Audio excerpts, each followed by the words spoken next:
Hello everyone. Class 10th का chapter हम start कर चुके हैं, मेटल्स एंड नॉन मेटल्स।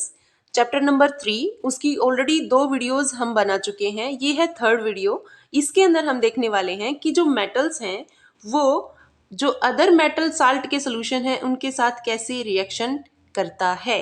तो उससे पहले हम पहले वाली जो वीडियो है उसमें हम एक्वा रीजिया जो कि एक रीएजेंट है जो किसको नोबल मेटल्स जो कि रिएक्शन ज्यादा नहीं करते हैं, जैसे गोल्ड है, प्लेटिनम है, उसको डिसॉल्व करने की कैपेबिलिटी रखता है एक्वारीजिया। ये बात कर चुके हैं। तो चलिए फिर हम इस टॉपिक को स्टार्ट कर लेते हैं कि मेटल्स जो हैं वो अदर मेटल साल्ट के सॉल्यूशंस के साथ कैसे रिएक्शन करते हैं। तो उसके लिए हम लोगों को 2 टेस्ट ट्यूब लेनी पड़ेंगी और हम 2 टेस्ट ट्यूब लेके ये हमने 2 टेस्ट ट्यूब ले ली। एक में हम लोग copper sulphate solution, copper sulphate के क्रिस्टल्स होते हैं ना, उसको घोला गया है, और एक में हमने लिया है FeSO4 यानी आयरन सल्फेट। ठीक है। तो कॉपर सल्फेट का जो सोल्यूशन है उसमें हम रखेंगे आयरन की एक नेल यानी कि कील, उसको लटका देंगे और कॉर्क से यहाँ बंद कर देंगे, जो हम आगे एक्टिविटी में देखने वाले हैं। और आयरन सल्फेट का जो सोल्यूशन है यहाँ पे हम कॉपर की एक वायर को इस सोल्यूशन के अंदर कॉर्क के थ्रू थ्रेड से लटका देंगे। ठीक है।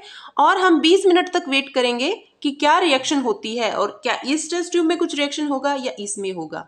ठीक है। और वो कौन सी टाइप रहेगी रिएक्शन की, इसकी बात भी हम करने वाले हैं। तो चलिए फिर देखते हैं कि एक्टिविटी 3.12 में क्या बोला गया है। इन्होंने बोला है कि आप एक क्लीन वायर ले लीजिए कॉपर की और साथ में एक चोभा जिसको बोलते हैं कील वो ले लीजिए, और जो कॉपर वायर है उसको आप डालेंगे आयरन सल्फेट सोल्यूशन में और जो आयरन नेल है उसको डालेंगे कॉपर सल्फेट सोल्यूशन में। हमने अभी ये अभी दिखाया था टेकन इन टेस्ट ट्यूब्स। अब आप क्या करेंगे, 20 मिनट तक आप उन ऑब्जर्वेशंस को नोट डाउन करेंगे 20 मिनट के बाद।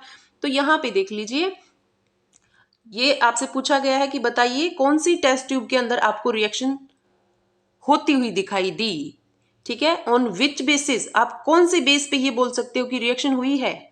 और can you correlate your observations for activities जो हम ऑलरेडी करके आए हैं, जब हमने मेटल्स को ऑक्सीजन से, वाटर से, स्टीम से रिएक्ट करवाया था, उनके साथ क्या इसका कुछ कोरिलेशन है। तो डेफिनेटली है। यहाँ पे हम देखेंगे कि ये भी डिपेंडेंट है रिएक्टिविटी के ऊपर कि कौन सा मेटल ज्यादा रिएक्टिव है और दूसरे मेटल को डिस्प्लेस कर देता है। ठीक है। तो इसने बोला है आगे की right a balanced chemical equation for the reaction, बिल्कुल लिख सकते हैं हम। और उसके बाद बोला है कि जो रिएक्शन हुई है इसका आप नाम बताइए। तो यहाँ रिएक्शन होने वाली है डिस्प्लेसमेंट रिएक्शन।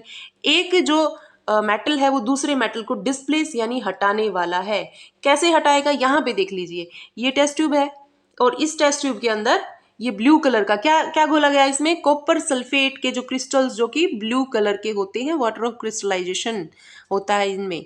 ठीक है। तो कॉपर सल्फेट का सोल्यूशन लिया गया है और यहाँ पे लटकाई गई है आयरन की नेल, कील लटकाई गई है। ठीक है। और कॉर्क को बंद कर दिया गया है, थ्रेड से लटकाई है। सेम यहाँ पे आयरन सल्फेट यानी FeSO4 का सोल्यूशन लिया गया है और इसमें कॉपर की वायर को यहाँ पे हैंग किया गया है। ठीक है। और कॉर्क से इसको बंद कर दिया गया है।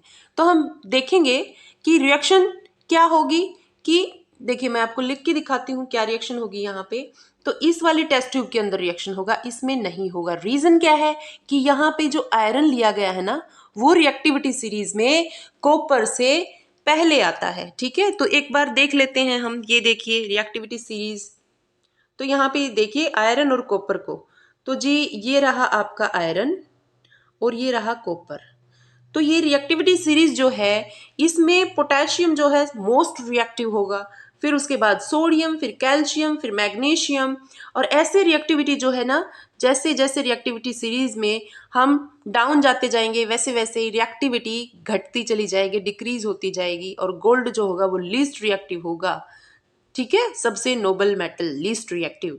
ओके, किसी के साथ लड़ाई झगड़ा नहीं करता है ये, इसलिए लीस्ट रिएक्टिव। ठीक है। तो जी यहाँ पे हम देख पाए कि आयरन जो है वो कॉपर से रिएक्टिविटी सीरीज में ऊपर आता है। मतलब आयरन जो है वो ज्यादा रिएक्टिविटी है रखता है एज कंपेयर टू कॉपर। तो इसीलिए ये आयरन क्या करता है कि कॉपर को जो है ना डिस्प्लेस कर देगा, हटा देगा उसको। कैसे हटाएगा चलिए देख लेते हैं। तो वापस आते हैं हम यहाँ पे। तो यहाँ देखिए क्या लिखा गया है कि reactive metals can displace less reactive metals. तो यहाँ पे मोर रिएक्टिव कौन सा था, आयरन। किसको डिस्प्लेस करेगा? Less reactive. वो कौन सा है? वो Cu है, कॉपर है। तो कैसे डिस्प्लेस करेगा? तो रिएक्शन देख लेते हैं। तो हमने लिया है कॉपर सल्फेट का सोल्यूशन और उसके अंदर हमने आयरन की नील डाली है, यानी कि Fe डाला है। ठीक है, अब रिएक्शन क्या होगा? ये तो हमारे रिएक्टेंट्स हैं, तो रिएक्शन क्या हो जाएगी कि हमारे पास हमें मिलेगा FeSO4 और साथ में कॉपर। कॉपर, ठीक है। मतलब क्या किया कि ये जो आयरन है जो कि इस कॉपर से ज्यादा रिएक्टिव है, ये इसको यहाँ से डिस्प्लेस कर देगा, हटा देगा और खुद जा बैठेगा SO4 के पास। तो साल्ट बनेगा कौन सा? Iron sulphate. ठीक है, कॉपर सल्फेट की बजाय आयरन सल्फेट और कॉपर जो है वो अलग हो जाएगा। क्यों?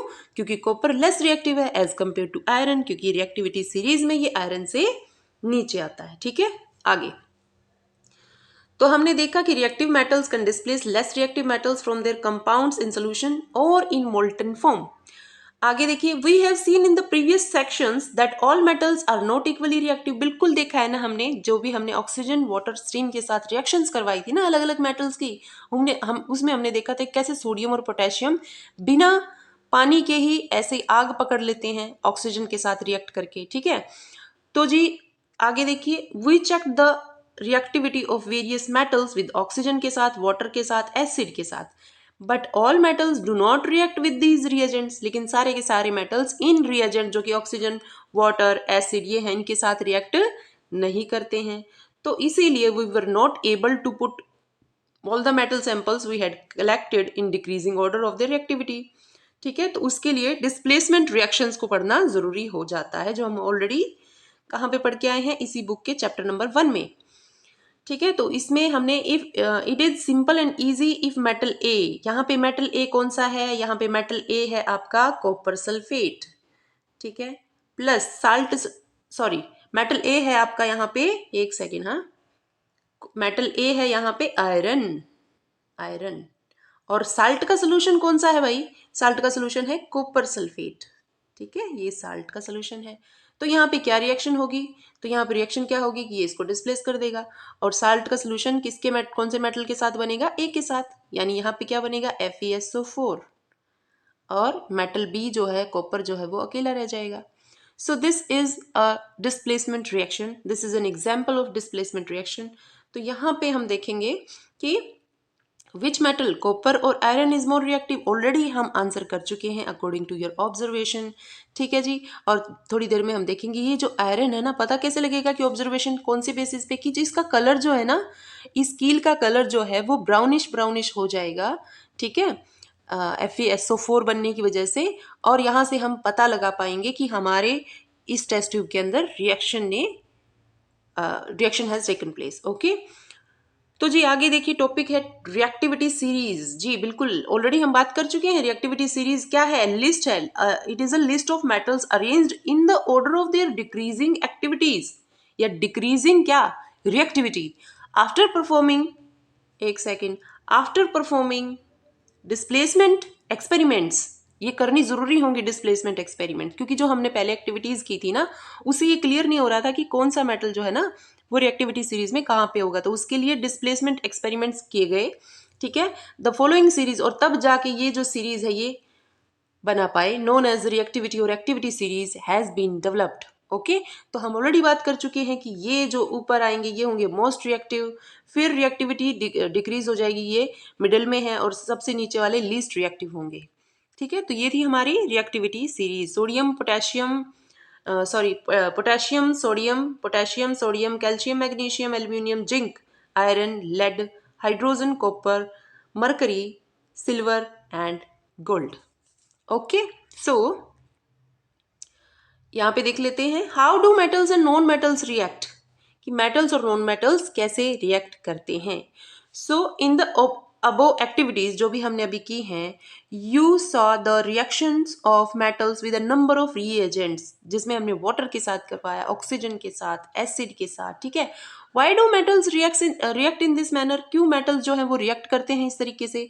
लेट अस रिकॉल, तो हम याद करने की कोशिश करेंगे, what we learn about the electronic configuration of elements in class 9th। Class 9th में हमने इलेक्ट्रॉन्स की कन्फिग्रेशंस की बात की थी, कि किसी भी एटम की बात करते हैं तो एटम का ये न्यूक्लियस है, न्यूक्लियस में होते हैं न्यूट्रॉन एंड प्रोटॉन और इलेक्ट्रॉन रिवॉल्व अराउंड ऐसे, ठीक है।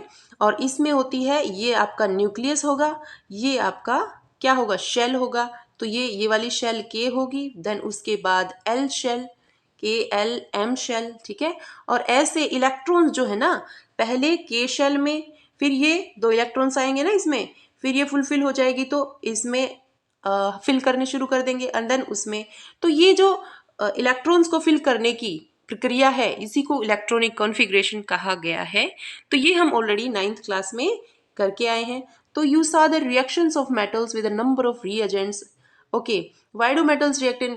So configuration of elements हमने कहाँ पढ़ा, क्लास 9th में। We learned that noble gases, बिल्कुल noble gases आती है ना, यहाँ पे हाइड्रोजन, फिर यहाँ पे ये तो मेटल्स हो जाएंगे, फिर यहाँ पे हीलियम, ये last 18, helium, argon, neon, krypton, radon, ये सब क्या है, ये सब है आपकी नोबल गैसेस, ठीक है। तो इनको नोबल गैसेस क्यों कहा गया है, क्योंकि इनका जो आउटर मोस्ट शेल है ना, अभी मैंने बताया कि एटम का न्यूक्लियस होता है और बाहर इलेक्ट्रॉन्स जो है वो रिवॉल्व करते हैं। तो आउटर मोस्ट शेल कौन सा होता है, ये जैसे ये बाहर वाला शेल है, ठीक है, इसको आउटर मोस्ट शेल कहेंगे। और वो अगर ऑक्टेट रूल फॉलो करता है, ऑक्टेट रूल, ऑक्टेट का मतलब 8 होता है, ऑक्टेट रूल होने का मतलब है कि 8 इलेक्ट्रॉन्स अगर हैं आउटर मोस्ट शेल में, तो वो जो एटम होगा ना, वो कैसा होगा, स्टेबलाइज होगा, वो किसी के साथ भी रिएक्ट नहीं करेगा। तो ऐसे जो भी एलिमेंट्स हैं उनको नोबल गैसेस कहा गया है, ठीक है। तो जी देखिए क्या बोला है इसने बोला है कि we learn that noble gases which have completely filled valence shell. Valence का मतलब होता है बाहर वाला शेल जो है कंप्लीटली फिल्ड है, यानी 8 इलेक्ट्रॉन्स, ऑक्टेट रूल वहां पे फॉलो करके बताया गया है। शो लिटिल केमिकल एक्टिविटी, तो वो एक्टिविटी सीरीज में जो केमिकल एक्टिविटी सीरीज है उसमें जो है बहुत ही कम केमिकल एक्टिविटी शो करते हैं। इसीलिए we therefore explain the reactivity of elements as a tendency. क्या टेंडेंसी होती है reactivity, to attain completely filled valence shell. तो जी हर एक एटम जो है उसकी जिंदगी का एक ही गोल है कि अपनी आउटर मोस्ट शेल में 8 इलेक्ट्रॉन्स की पूर्ति करना, ठीक है।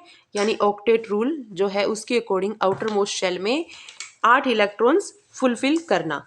तो इस चक्कर में जो एटम्स हैं उसको फुलफिल करने के लिए या तो इलेक्ट्रॉन्स गेन कर लेते हैं या इलेक्ट्रॉन्स किसी को लूज करके दे देते हैं, ठीक है। तो उनकी लाइफ का एम क्या होता है कि हमें कैसा बनना है, नोबल गैसेस जैसा बनना है सारे एलिमेंट्स का, ठीक है। तो यहाँ पे देखिए, let us look at the electronic configuration of noble gases and some metals and non-metals. So we can see from table 3.3 that a sodium atom has one electron in its outermost shell. तो यहाँ पे हम सबसे पहले चलते हैं table 3.3 में। तो ये हम आ गए हैं टेबल 3.3 में। तो देखेंगे हम यहाँ पे हीलियम जो है उसका इलेक्ट्रॉनिक कॉन्फ़िगरेशन क्या है। तो यहाँ पे हीलियम का जो एटॉमिक नंबर होता है वो 2 होता है, ठीक है। तो एटॉमिक नंबर 2 है, तो अगर ये न्यूक्लियस है जिसमें न्यूट्रॉन प्रोटॉन है तो इलेक्ट्रॉन कितने होंगे, 2 होंगे। और 2 इलेक्ट्रॉन यहाँ पे के शेल के अंदर, और K shell as you all know कि K shell according to 2n² वाला जो फॉर्मूला है उसके अकॉर्डिंग कितने इलेक्ट्रॉन्स आ सकते हैं, इसमें 2 आ सकते हैं। तो क्या ये वैलेंस शेल फुलफिल्ड है, हाँ जी बिल्कुल फुलफिल्ड है। इसीलिए ये रिएक्ट कम करती है या रिएक्ट नहीं करती, इनर्ट गैसेस भी इनको कहा जाता है, ठीक है। तो ये शेल कौन सी है, के शेल है हीलियम के केस में, और के शेल में 2 इलेक्ट्रॉन्स फुलफिल्ड है। उसके बाद नियोन की बात कर लेते हैं जिसका एटॉमिक नंबर कितना है, 10 है। तो यहाँ पे इलेक्ट्रॉनिक कॉन्फ़िगरेशन, के शेल के अंदर 2 इलेक्ट्रॉन, एल शेल के अंदर 8 इलेक्ट्रॉन्स। तो के शेल तो ये थी और ये थी एल शेल, ठीक है। तो एल शेल में कितने इलेक्ट्रॉन्स आ सकते हैं, 8 इलेक्ट्रॉन्स। ऑक्टेट रूल फॉलो हो गया यहाँ पे, ठीक है। तो ये भी नोबल गैस हो जाएगी। और इसी तरीके से अगर हम मेटल्स की बात करते हैं यहाँ पे, तो मेटल्स में देखिए सोडियम इलेक्ट्रॉनिक नंबर कितना है, 11, ठीक है। इलेक्ट्रॉनिक नंबर कितना है, 11। तो यहाँ पे देखिए के शेल में कितने इलेक्ट्रॉन, 2 आ सकते हैं तो 2 हैं। एल में 8 आ सकते तो 8 हैं, लेकिन 8 और 2 10, 8 + 2 10, 1 इलेक्ट्रॉन बच जाएगा और वो चला जाएगा एम शेल में। और ये जो एक इलेक्ट्रॉन है ये इसके लिए सिर का दर्द है मेटल सोडियम के लिए। क्यों? क्योंकि इसको क्या चाहिए, इसको बनना है किसके जैसा, इसको बनना है नोबल गैस। और नोबल गैस कौन सी? नियोन के जैसा बनना चाहता है। ये चाहता है कि ये जो एक इलेक्ट्रॉन एक्स्ट्रा है आउटर मोस्ट शेल में, ये मुझे आउटर मोस्ट शेल, मेरी आउटर मोस्ट शेल को फुलफिल नहीं होने दे रहा है। फुलफिल्ड तब होगी जब आउटर मोस्ट शेल में 8 इलेक्ट्रॉन्स हैं। तो मैं क्या करूंगा कि इस एक इलेक्ट्रॉन को लूज कर देता हूं। तो वैसे भी जो मेटल्स होते हैं ना वो इलेक्ट्रॉन डोनर्स होते हैं, तो ये इलेक्ट्रॉन देने की टेंडेंसी रखता है कौन? सोडियम। ठीक है, तो हम सोडियम को ऐसे लिखेंगे कि Na, इसकी इलेक्ट्रॉनिक कॉन्फ़िगरेशन 2 8 एंड 1। तो ये क्या करेगा स्टेबलाइज होने के लिए 2 8, और ये जो एक इलेक्ट्रॉन है इसको देने की टेंडेंसी रखेगा ऐसे।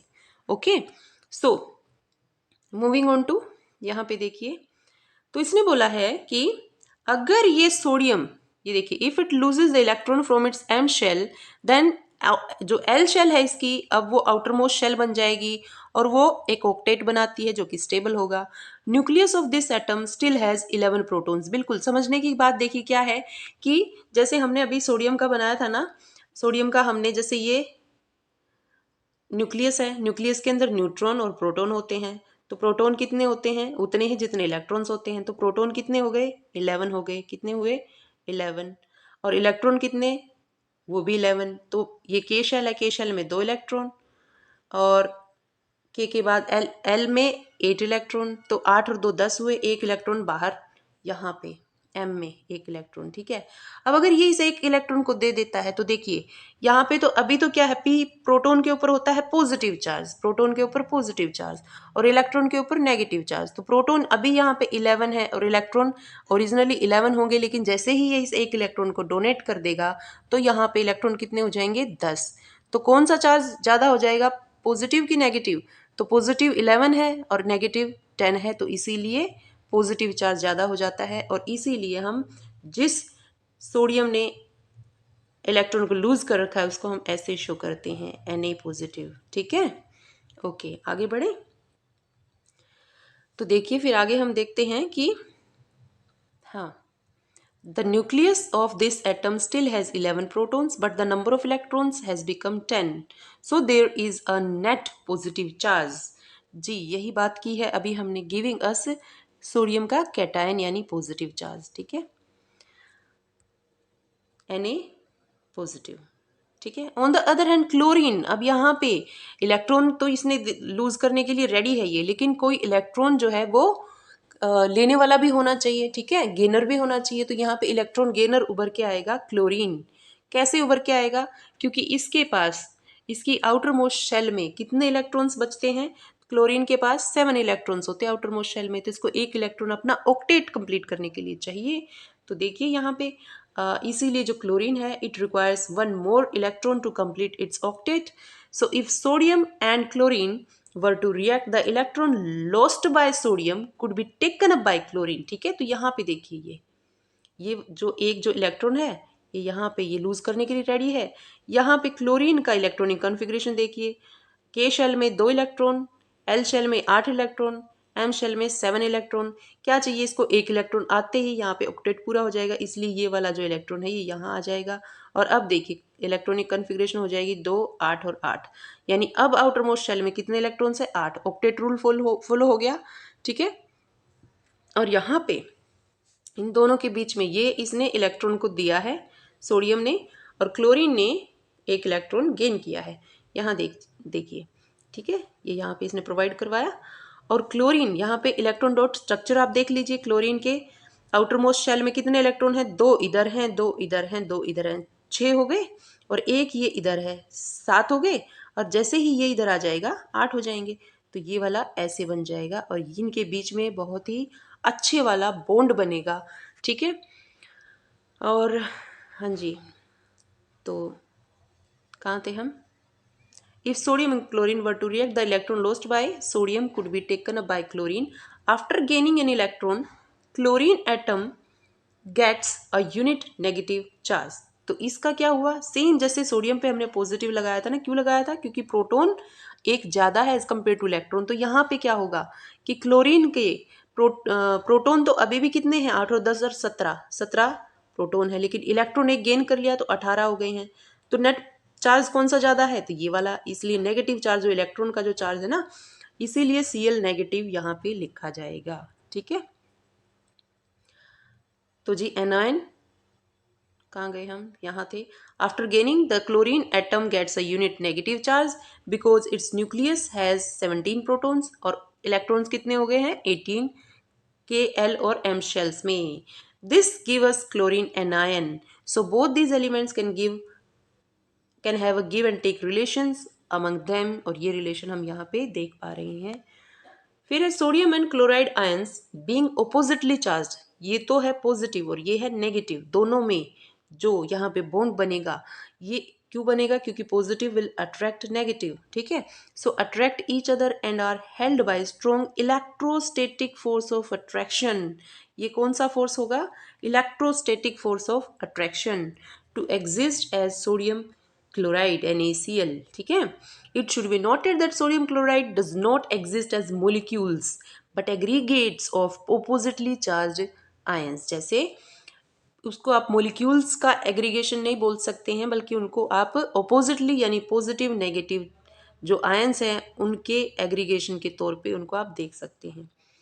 देन उसके बाद let us see the formation of one more ionic compound, और ऐसे कंपाउंड जो इलेक्ट्रॉन के आदान प्रदान से बनते हैं, आयंस के बनने से बनते हैं, उन बॉन्ड को हम बोलते हैं आयनिक बॉन्ड, और उस कंपाउंड को हम बोलते हैं आयनिक कंपाउंड। ठीक है, ऐसे एक और आयनिक कंपाउंड की बात कर लेते हैं जिसका नाम है मैग्नीशियम क्लोराइड।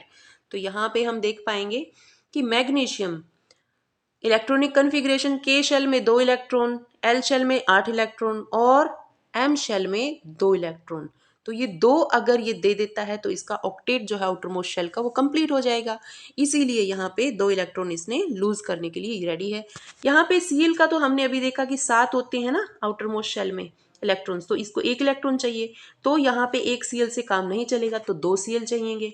ठीक है, तो इसीलिए Mg जिसके पास मैग्नीशियम जिसके पास की 2 इलेक्ट्रॉन्स हैं लूज करने के लिए, तो यहाँ पे Cl के पास 7 हैं, इस Cl के पास भी 7 हैं, तो एक इसको दे देगा और एक इसको दे देगा और बन जाएगा क्या MgCl2 ionic compound magnesium chloride. ठीक है, the compound formed in this manner by the transfer of electrons from a metal to a non metal are known as ionic compounds। बहुत ही अच्छी बात यह है कि मेटल्स जो होते हैं ना, मेटल्स आर इलेक्ट्रॉन गिवर्स, ठीक है, इसीलिए उनके ऊपर पॉजिटिव चार्ज रहता है, और नॉन मेटल्स जो होते हैं वो इलेक्ट्रॉन गेनर्स होते हैं और नेगेटिवली चार्ज होते हैं, और इन दोनों के बीच में जो बॉन्ड बनता है ये इलेक्ट्रॉन इनको देता है, तो इसको बोला जाता है आयनिक बॉन्ड। ठीक है, और ऐसे कंपाउंड को बोला जाता है आयनिक कंपाउंड या फिर इलेक्ट्रोवैलेंट कंपाउंड। ठीक है, तो यहाँ पे हम देख लेते हैं क्या बोला गया है कि the compound formed in this manner by the transfer of electrons from a metal to a non-metal are known as ionic compounds या फिर electrovalent compounds।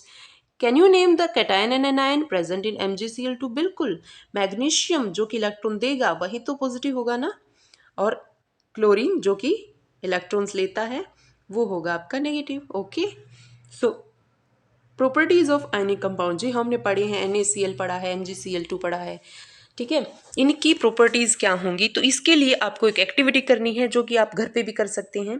तो उस एक्टिविटी में आप देख लीजिए क्या है कि ये यहाँ पे बर्नर है ना, इधर ये बर्नर है, यहाँ पे स्पैचुला लिया, स्पैचुला एक्चुअली चम्मच जैसा होता है केमिस्ट्री लैब्स में, तो उसके अंदर आपने साल्ट रख के उसको डायरेक्टली फ्लेम के ऊपर रखा है, ये देखने के लिए कि वो कैसी फ्लेम में जलता है और कितना टाइम तक आपको वो पकड़ा रहना पड़ेगा उसको स्पैचुला को, ताकि वो मेल्ट करना शुरू कर दे, और ये पता लगाने के लिए इसका मेल्टिंग पॉइंट क्या होता है, हाई होता है कि लो होता है। ठीक है, तो यहाँ पे हम देख लेते हैं, to learn about the properties of ionic compounds let us perform this activity. तो एक्टिविटी में क्या लिया गया भैया, आप सैंपल ले लीजिए, एक किस चीज़ का सैंपल ले लीजिए, नमक, sodium chloride, potassium iodide, barium chloride, ये सारे नमक हैं, या फिर और कोई भी साल्ट आपने साइंस लैब से। ठीक है, what is the physical state of these salt, तो साल्ट जो होते हैं वो क्रिस्टल्स होते हैं। ठीक है, तो सॉलिड फॉर्म में होते हैं, सबसे पहले तो यही बात कर ली हमने कि वो सॉलिड फॉर्म में होते हैं। अगला, take a small amount of a sample on a metal की स्पैचुला, यानी एक जो चम्मच जैसा होता है ना केमिस्ट्री लैब्स में, उसके ऊपर आप थोड़ा सा सैंपल डाल लीजिए and heat directly on a flame. Flame क्या होती है? ये जो जल रही है ना, दिस इज फ्लेम। उसके ऊपर आप रख लीजिए उसको directly. Repeat with other samples, जितने भी साल्ट आपके पास है उनको आप रिपीट कीजिए और देखिए, ऑब्जर्व कीजिए। What did you observe? आपने क्या ऑब्जर्व किया? Did the samples impart any colour to the flame? Flame के अंदर क्या कुछ कलर आपको अलग से दिखाई देगा? Do these compounds melt? क्या ये पिघल जाएंगे? ट्राई टू डिजोल्व इन नमक, ये जो जितने भी नमक हैं इनको आप एक बार वाटर में, पेट्रोल में, केरोसिन में, इनको आप डिजोल्व करके देखिए। तो सबको पता है कि नमक पानी के अंदर तो डिजोल्व सोल्यूबल होता है, डिजोल्व हो जाता है, लेकिन केरोसिन और पेट्रोल में क्या होता है? इसका आंसर अभी हमें थोड़ी देर में मिलने वाला है। ठीक है, तो मेक अ सर्किट। अब आप एक सर्किट बनाइए। यहाँ पे जैसे ये दिखाया गया है ना, ये सर्किट यहाँ बनाया गया है। तो बोला है कि make a circuit as shown in 3.8 figure यहाँ पे, and insert the electrodes into a solution of one salt. ये सोल्यूशन आपने जो लेना है ना, ये आपको साल्ट का लेना है, साल्ट का सोल्यूशन लेना है। यहाँ पे ये आपको इलेक्ट्रोड्स इसके अंदर इमर्स करनी है और यहाँ बैटरी से इसको कनेक्ट करके इधर एक बल्ब लगा देना है। ठीक है, यहाँ पे ये स्विच है। जैसे ही आप स्विच को ऑन करेंगे, इलेक्ट्रिसिटी इसमें से प्रवाहित होगी और आप देखेंगे कि बल्ब ग्लो करता है कि नहीं करता है। मतलब ये क्या बताना चाह रहा है? ये आपसे ये पूछ रहा है कि ये जब आप एक्सपेरिमेंट करते हैं तो क्या इलेक्ट्रिसिटी कंडक्ट होती है कि नहीं होती है? मतलब साल्ट के सोल्यूशन में से इलेक्ट्रिसिटी का कंडक्शन होगा कि नहीं होगा, ये आपका क्वेश्चन है जिसका हम आंसर अभी देखने वाले हैं। ठीक है, सो what did you observe? Test the other samples. What is your inference about the nature of these compounds? तो आप क्या रिजल्ट, निष्कर्ष निकालते हैं इनके नेचर के बारे में? इन कंपाउंड्स जो आपने सैंपल के तौर पे यहाँ ली हैं उनका नेचर, मतलब are they conductor of electricity और नॉट? ठीक है, तो सबसे पहले आपको कुछ यहाँ पे ऑब्जर्वेशंस दी गई हैं। ठीक है, इस तालिका के अंदर, टेबल के अंदर, तो वो क्या बताया गया है कि मेल्टिंग एंड बॉइलिंग पॉइंट्स बताए गए कुछ आयनिक कंपाउंड्स के। ठीक है जी, तो NaCl जो आपका कॉमन साल्ट है उसका मेल्टिंग पॉइंट देखिए कितना ज़्यादा है, 1074 केल्विन। ओके, बॉइलिंग पॉइंट देखिए कितना है। ठीक है, तो इनके मेल्टिंग और बॉइलिंग पॉइंट देख रहे हैं आप कितने हाई हैं। ओके, आगे बढ़ते हैं। तो you may have observe the following general properties for ionic compound. सबसे पहले फिजिकल नेचर। तो यहाँ पे हम बात करेंगे तो हम देखेंगे आयनिक कंपाउंड्स आर सॉलिड्स। बिल्कुल, आपका नमक कैसा होता है? सॉलिड होता है। They are crystals and solid and are somewhat hard. Hard होते हैं बिकॉज ऑफ द, क्यों होते हैं हार्ड भैया? अभी हमने देखा कि पॉजिटिव नेगेटिव के बीच में स्ट्रॉन्ग फोर्स ऑफ अट्रैक्शन होता है, इलेक्ट्रोस्टैटिक फोर्स ऑफ अट्रैक्शन। क्यों होता है? पॉजिटिव और नेगेटिव आयंस के बीच में। ठीक है, Na positive and Cl negative. Okay, so जी, these compounds are generally brittle. Brittle का मतलब होता है भुरभुरे। भुरभुरे मतलब कि जो एक सिमिट्री में, जब उनको तोड़ते हैं तो सिमिट्री में नहीं टूटे। तो जब भी एक नमक का पूरा ये बड़ा आपने वो ले रखा है, ठीक है, अगर आप उसको चोट मारते हैं तो ये जो है ना पूरा बिखर जाएगा, ऐसे पूरा बिखर जाता है ऐसे। ओके, एक सिमिट्री में नहीं कटता है, पूरा बिखर जाएगा। ओके, सो इसको बोला जाता है ब्रिटलनेस। तो they are generally brittle and break into pieces when pressure is applied. Clear? अगला देख लेते हैं फिजिकल प्रॉपर्टी इसकी। तो वो है मेल्टिंग एंड बॉइलिंग पॉइंट्स। तो अभी मैंने बताया था कि आयनिक कंपाउंड जितने भी होते हैं have high melting and boiling points. This is because, क्यों भैया? उनके बीच में जो फोर्स ऑफ अट्रैक्शन होता है वो इतना ज़्यादा है कि उसके लिए जो भी आप एनर्जी प्रोवाइड करवाएंगे वो काफ़ी ज़्यादा देनी पड़ेगी। High an amount of energy की वजह से ये फोर्स जो है वो तब जाके टूटेगा जब आप हाई एनर्जी जो है उसको प्रोवाइड करवाएंगे, इसीलिए इनका मेल्टिंग और बॉइलिंग पॉइंट हाई होता है। सो this is because a considerable amount of energy is required to break the strong interionic या electrostatic force of attraction between these compounds। ठीक है, अगला है सोल्यूबिलिटी यानी कि घुलनशीलता। तो इलेक्ट्रोवेलेंट कंपाउंड्स, ये वाले जो आयनिक कंपाउंड्स है, are generally soluble in water. हमने बताया कि नमक इज सोल्यूबल इन वाटर या अदर साल्ट्स, एंड इनसोल्यूबल, किस में इनसोल्यूबल होंगे? उन सॉल्वेंट्स में, जैसे केरोसिन है, पेट्रोल है, इन सब में ये इनसोल्यूबल होंगे। अगला है conduction of electricity. So the conduction of electricity through a solution involves the movement of charge particles. देखिए, इलेक्ट्रिसिटी को पास होने के लिए किस चीज की जरूरत होती है? आयंस की। ठीक है, आयंस की। तो क्या साल्ट के अंदर आयंस होंगे, बिल्कुल होंगे, ठीक है, लेकिन सॉलिड फॉर्म में नहीं, जब वो मोल्टन फॉर्म में होंगे ना, पिघली हुई अवस्था में, तो ही, ठीक है। Na पॉजिटिव ये आयन है, Cl नेगेटिव ये आयन है। तो इलेक्ट्रिसिटी के कंडक्शन के लिए आयंस की जरूरत होती है। तो are they good conductor of electricity? देख लीजिए, conduction of electricity through a solution involves the movement of charge particles. A solution of an ionic compound in water contain ions, बिल्कुल, which move to the opposite electrodes when electricity उनमें से गुजारी जाती है तो through the solution. Ionic compounds in the solid state do not conduct electricity. Solid state में electricity conduct नहीं होती because movement of ions possible नहीं होता in the solid is not possible due to their rigid structure, क्योंकि solid form में molecules आपस में ऐसे interconnected होते हैं, ठीक है, रिजिड स्ट्रक्चर होता है, इसीलिए NaCl अगर सॉलिड फॉर्म में है तो it will not conduct electricity, but ionic compounds conduct electricity in the molten state. लेकिन अगर उसको पानी में घोल दिया गया है या मोल्टन स्टेट में है तो वो डेफिनेटली इलेक्ट्रिसिटी को ढंग से अपने अंदर से कंडक्ट होने देगा। This is possible in the molten state since the electrostatic force of attraction between the oppositely charge ions are overcome due to the heat. क्योंकि हम गर्म करेंगे ना, किसी भी चीज़ को हीट करेंगे, किसी भी चीज़ को हीट करेंगे, ठीक है, इसको अगर हम इसको हम अगर हीट देंगे तो इनके बीच का Na और Cl के बीच का जो इलेक्ट्रोस्टैटिक बॉन्ड है वो टूटेगा, और टूटेगा तो ये सेपरेट हो जाएंगे, Na प्लस और Cl नेगेटिव, ऐसे आयंस हो गए हैं। और आयंस जो है अब सोल्यूबल फॉर्म में ये है, सोल्यूशन में है, और अब ये इलेक्ट्रिसिटी को आराम से कंडक्ट होने देंगे। सो this is possible in the molten state since the electrostatic force of attraction between the oppositely charged ions are overcome due to the heat. Thus the ions move freely and conduct electricity. Okay जी, तो ये हमने की क्या, physical properties किसकी, ionic compounds की, ठीक है। तो अगले वीडियो में हम स्टार्ट करने वाले हैं ऑकरेंस ऑफ मेटल से, ठीक है, उसका एक्सट्रैक्शन भी पढ़ेंगे। तो जी पढ़ते रहिए और खुश रहिए। Thank you so much.